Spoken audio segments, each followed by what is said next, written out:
Today, we are diving into a massive shift in the digital world. We're talking about Australia, where a new social media law has just been rolled out that could honestly change everything for young people online. And this isn't just a minor tweak. This is a truly historic step. For the first time ever, a country is putting a hard age restriction in place on this kind of scale. And believe me, the global debate is just getting started. And that really brings us to the big question, doesn't it? Is this just a one-off experiment happening down under, or are we watching the very first domino fall in a global movement to regulate the digital lives of young people? So, you might be asking, why is Australia making such a bold move? Let's get right to the heart of what's behind this historic shift. When you boil it all down, this law is really about one thing: protection. The Australian government is trying to carve out a safer digital space for young people, shielding them from all the risks we hear about: online harassment, seeing harmful content, and the intense pressures of social media.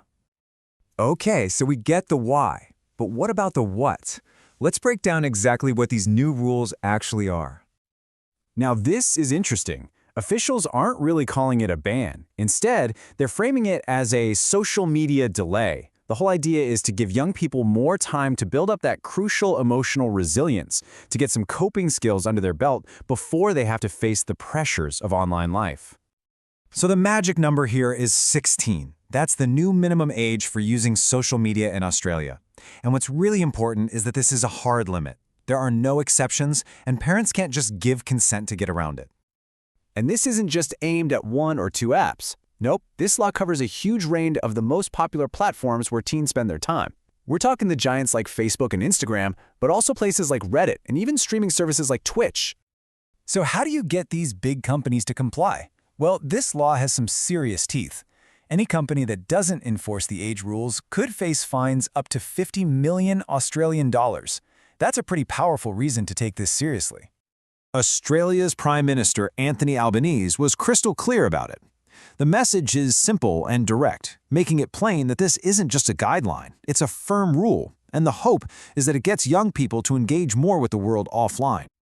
Okay, so the Prime Minister's message is clear, but a law is really only as strong as its enforcement, which brings up a critical question. How is Australia actually going to make this happen? Here's the key part. The legal responsibility for enforcing this doesn't fall on parents or teenagers.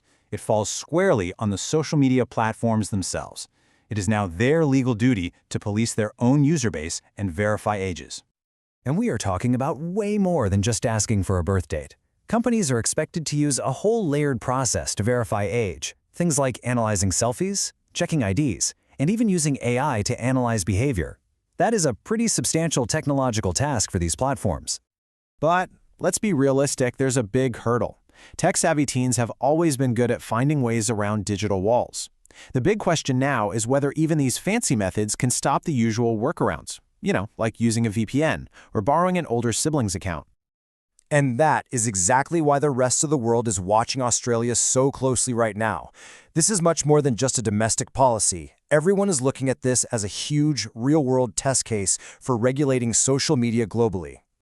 A key difference between Australia's plan and what's being talked about in Europe is this idea of parental consent. A lot of European proposals would let parents give the okay for younger teens. Australia's model, on the other hand, is a strict, no exceptions age limit. That sets a much bolder precedent, basically saying the state gets to decide when a kid is ready, not the family. And this is definitely not just a theoretical debate. Governments all over Europe are actively watching how this rolls out. They're looking for answers. Can this actually be enforced? What's the economic hit on tech companies? And most importantly, does it actually help young people's mental well-being? The answers they find will shape their own policies down the road. So ultimately, the world is going to judge this experiment on three key things: how well they can enforce it against workarounds, how much the global tech giants actually comply, and whether there's a real, measurable impact on the digital habits and well-being of Australian teens. And that leaves us with the biggest question of all. We are watching, in real time, an experiment to draw new boundaries for growing up online. Is Australia's bold move the very first step toward completely redefining what childhood even looks like in the 21st century? The world is waiting to find out.